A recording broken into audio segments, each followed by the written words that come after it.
tarkaanfii gooticha waraana bilisummaa Oromoo kamisa arraa adoolessa 4/2024 jenne qabannee dhiyaanne isin dhageessifna. Gabaasa tarkaanfii waliin ani booree addunyaa kaaba shaggar aanaa warra jaarsoo keessatti waraanni bilisummaa Oromoo diina du'aaf madoon adabuu beeksise. Waanjoo koloonii uummata Oromoo irratti fe'amee jiru hundeen buqqisuuf gooticha waraana bilisummaa Oromoo falmii jajjabduu taasisu zooniilee cufa keessatti itti fufuun waraana bilisiginnaa akka soonsaa idduun du'aa fi madoon adabuu akkuma itti fufetti jira. Zoonii giddu galeessaa godina kaaba shaggar aanaa warra jaarsoo ganda dagaa boorsoo iddoo addaa araddaa barruu jedhamu keessatti adoolessa 3/2024 sa'a 3 walakkaa irratti ergamtoota PP2 ajjeesuun kaan madeessee gariin ammoo harkaan qabeera. Lola kana irratti tiraafikii tokko uummata saamaa kan ture kan maqaan isaa Taganuu Biqilaa jedhamuu fi humna addaa tokko battalatti ajjeesuun hedduu madeessee milishoota sirnichaa lakkoofsaan baay'ee ta'an harkaan qabeera. Lolli waboon geggeessu hanga bilisummaa fi walabummaatti itti garaana dhaaba bootee keessa raayyaan ittisa biyya Itoophiyaa tokko tiksitoo sirnichaa ajjeesuu waraana bilisummaa Oromoo tarka kennate. Waraana bilisiginnaa keessatti wal shakkiin daran dagaagee mul'achaa kan jiruu fi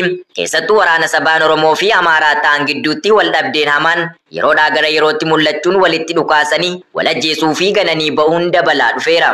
Yeroo ammaa kanas mooraa sirnichaa keessaa waraanni isaa sadarkaa miseensaa kaasee hanga jeneraalaa namtokki hanga gamtaa waraana bilisiginnaa keessaa ganuun abbaan irree tiksitoota ittiin dhaadachuu malee mooraan isaa duwwaatti hafuuf akka jiru wantoonni agarsiisan hedduudha. Akkuma kanaan adoolessa 2024 godina kaaba shaggar aanaa hidha bu'a bootee magaalaa Ejeree irraa miseensi raayyaa ittisa impaayirettii sabaan Oromoo ta'e tokko tiksitoota sirnichaa irratti dhukaasee battalatti tokko ajjeesuun gariinis madeesse hidhannoo guutuu waliin wabootti harka kennateera.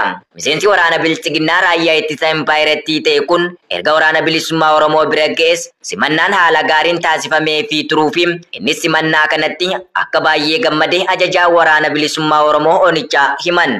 Dabalataanis ilmaan Oromoo qawwee sirna abbaa irree bilisiginnaa baattanii uummata keessan hin shororkeessina kottaa qabsoo bilisummaa saba keessaniitti dabalamaa qabsaa jechuun dhaamsa isaas dabarfateera. Godina Arsii Bahaa Eeban Arsii keessatti uummata nagaa hidhuuf saamuun jabaatetti fufe. Sirna afaan qawween ijaaramee afaan qawween uummata bulchaa ture har'as uummata roorroo jala jiru hubatee akkuma bartee isaa qawween sirna isaanii jalatti ittisuuf yaaluun yeroo hawaasichi fudhachuu didutti maqaalee garaa garaatti moggaasuun hidhuu ajjeesuu qabeenya isaa saamuu fi ibiddaan barbadeessuu ammeessanii jiru. Waxabajjii 30/2024 sirni nama nyaataan bilisiginnaa godina Arsii Bahaa aanaa Heeban Arsii ganda Heeban Dhubboo keessatti maqaa waboo deeggartan jedhuun namoota afur qabanii mana hidhaatti darbachuun nama tokko immoo manaa dhabuudhaan mana isaa guutuu sakatta'uun meeshaalee hedduu jalaa caccabsanii jiru jedhu jiraattonni gandichaa. Namoonni mana hidhaa keessatti dararaan irra gahaa jiru keessaa muraas Raajii Miidhassoo, Turaan Miidhassoo, Gammadii Raajii fi Daddafoo Miidhassoo obboleewwan maatii tokko mana hidhaatti reebicha hamaarraan gahuun hidhanii dararaa jiraachuu jiraattonni dabaluun ibsaniiru. Kana malees nama maqaan isaa Waaree Miidhassoo jedhamu mana isaa seenuun meeshaalee maatiin ittiin jiraatu guutuu irraa caccabsuun maatiin waan ittiin jiraatu dhabee rakkachaa jira jedhu jiraattota Itoophiyaa harcaasaa jiruuf haaloo sanatti ba'uuf jecha uummata nagaa guutuu Oromiyaa keessatti sobaan yakkuun iraarsaa jiraachuun kan beekamudha. Moota nagaa gidirsuun hojii farreen ergamtoota koloneel Abiy Ahmad yoo ta'u hawaasuma keessaa dhalatan irratti gara laafinni dhabamuun akka lammii biyya biraatii dhufaniitti ilaalanii gochoota dhala namaa irratti hin raawwatamne uummanni Oromoo qe'ee isaa irratti kabajaa fi mirgi namummaa irraa mulqamuun ta'ee jira.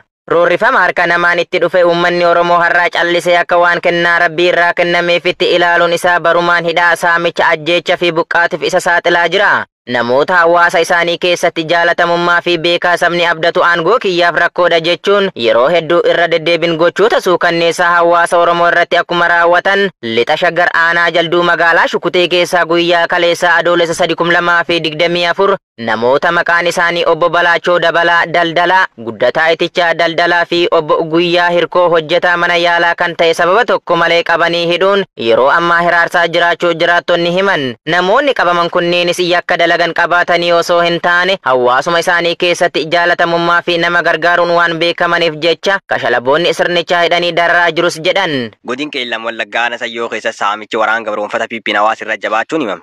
Nasayyooti waraanni abbaa irree bilisiginnaa sakatta'e qindaa'insa waboo jedhuun manneen jiraattota gandoota baadiyyaa keessatti qabeenya waliin ibiddaan gubanii barbadeessaa akkuma turan amma ammoo qabeenya hawaasni ittiin nyaatee bulu bakkeewwan adda addaatti maqaa deeggarsa milishootaan saamaa jiraachuun dhaga'ame. Qabeenyi jiraattota aanaa Sayyoo ganda Yaamaa fi ganda Eeshoo jedhamutti waraana maafiyaa PP ganda Eeshoo keessa buufatee jiruun saamamaa jiraachuu jiraata. Bajjii 30/2024 irraa eegalee waraanni gabroonfataa PP maqaa sakattaa waraana bilisummaa Oromoo jedhuun bobba'an ganda Yaamaatti jiraattota waltajjii teessisuun abbaan warraa tokko maallaqa 1,900 fi midhaan kiiloogiraama 5 akka dhiyeessu yoo dirqisiifamu afoosha tokkorraa ammoo qarshii 10,000 akka fuudhamu ajajuun beekameera. Maallaqni gaafatame kun jimaata dhufu adoolessa 5/2024 akka kaffalamu yoo ajajan ganda Eeshoo keessa ammoo yeroo ammaa kanatti kaffala akka jiran beekameera. Taateen diinagdee namoota saamuu akkanaa jiraattota irratti murteeffamee jiru kun waggoota 6 walitti aansee qonnaan bultootaa fi daldaltoota dabalatee namoota hunda irratti raawwatamuun hawaasni dararaa argaa jiraachuu keessatti hidhattoonni sirnichaa saamicha raawwachaa jiran jabeessanitti fufuun himama. Dabalata qaba. Akkuma beekamu sirni Impaayera Itoophiyaa qarree kufaatii ga'ee jiru kun bilchiginnaan rakkoo diinagdee amas mudatee jiru dhokfachuuf uummata nagaa waraan bobbaasuun maqaa waraana bilisummaa Oromoo jedhu maxxansuun saamaa jiraachuun beekamaadha. Haaluma kanaan lixa Wallaggaa Beegii gandoota Qilxuu Nooraa jedhamu keessa waraanni koloneel Abiyyi Ahmad leenjisee bobbaasu kanneen naamusa waraanummaa hin qabne adoolessa 2024 qabeenya hawaasaa saamaa kan turan yoo ta'u nama maqaan isaa Warqina Mulaatuu jedhamu jala saawwan 4 ilmaan keettu waraana bilisummaa Oromoo keessa jiru jechuun oofatanii deemuun maatii sayyummaa maatiin eegaan turreef saaxilanii jiru. Murni maqaa mootummaan aangoo jiru kun milishootaaf namoota naafaal mijeessaniif ijaarrachuun saamaa kan jiran Bashiir Waggaa kan jedhamu qabaachuun akka saamicha kan raawwatan namoonni itti dhiyeenya waan kan keessa beekan ni dubbatu. Akka jiraattonni maqaan isaanii heeramuun feen tokko jedhanitti sirnichi diigamee jibbaata irra jiru dubbachuun uummanni Oromoo bakka jiru walta'ee xumura gabrummaa gochuu qabaas jedhan. Godina Baaragee Baddannoo magaalaa Furdaa kantiibaa magaalichaa dargaggoo tokko dhiituun miidhaa ulfaata irraan ga'ee jiraachuun hima.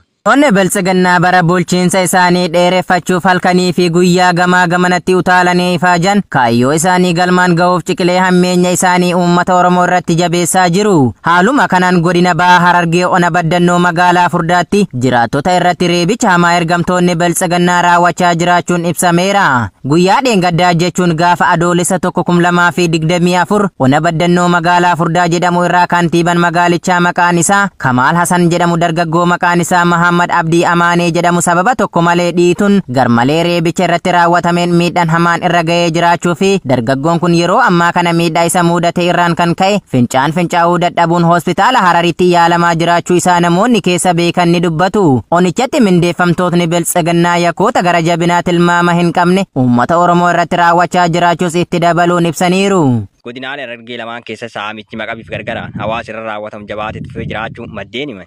Olaanaa uummanni godinaalee Harargee lameen ittiin jiraatan akkasuma jireenya isaanii geggeeffatan jimaa irratti kan hundaa'e yoo ta'u, uummatuma jimaa sana gurgurachuun jiraatan irratti saamichi daangaa hin qabne geggeeffamuun uummanni akka jiruu gadadoo jiraatu gochaa jiru jedhan maddeen ONM godinaalee kanneeni. Akka maddeen kunniin jedhanitti hawaasni yeroo jimaa gurguratee galu caasaaleen aanaa fi gandaa hawaasa keessa faca'uun maallaqa humnaa olii irraa guuraa jiru. Kan hin qabne ammoo hidhatti guuru jechuun ibsu. Farreen saamichaa kunniin hawaasa baadiyyaa fidee magaalatti gurguratu karatti eeguun kaffaltii milishaa jechuun guyyaa gabaa irraa funaanaa akka jiranis dabaluun himaniiru. Sababni uummanni qe'ee isaa irraa buqqa'uun gara biyya ambaatti osoo godaanaa jiru bishaanii fi bineensaan nyaatamaa jiruuf inni jalqabaa saamicha kana dandamachuu dadhabuunis jechuun dubbatu. Uummanni godinaalee lameenii saamicha sirnichaa fi ergamtootni isaafuu jireenya dadhabuun haala yaaddeessaa keessa jiru jechuun waanuma ofii isaanii qaban waliif arjoomuun beela jalaa wal baasaa jiru malee silaa yoona uummatichi dhumeera jechuun dabaluun ibseera. Murtii olaanaa Afrikaa Kibbaa Raayimond Zoondoo roobii kaleessaa sirna kakachuu kaabinee mootummaa tokkummaa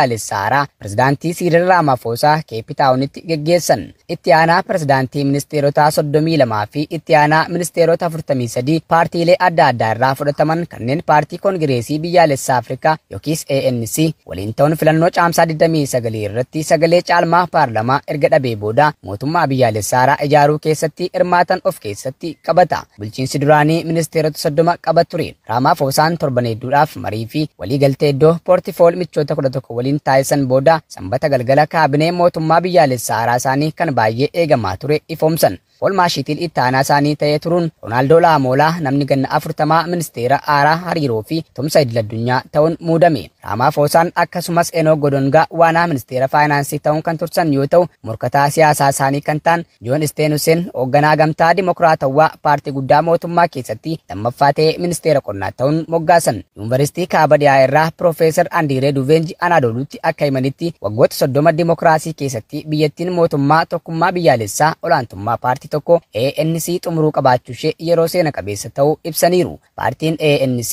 yeroo tokko Neelsen Mandeellaan durfamu waggoota 30f gamtaa malee Afrikaa kibbaa bulchaa ture. Duveenji waa'ee guddina caffee kanaa maal akka yaadu gaafatamanii kaabinee biyyoota biroo wajjin wal bira qabame yoo ilaalamu baay'ee guddaadha jedhan. Garuu tasgabbiif namoota adda addaa keessummeessuuf bakka waan nu barbaachisuuf kaabinee guddaa qabaachuun keenya barbaachisaadha jedhan jechuun Anaadooluun gabaaseera.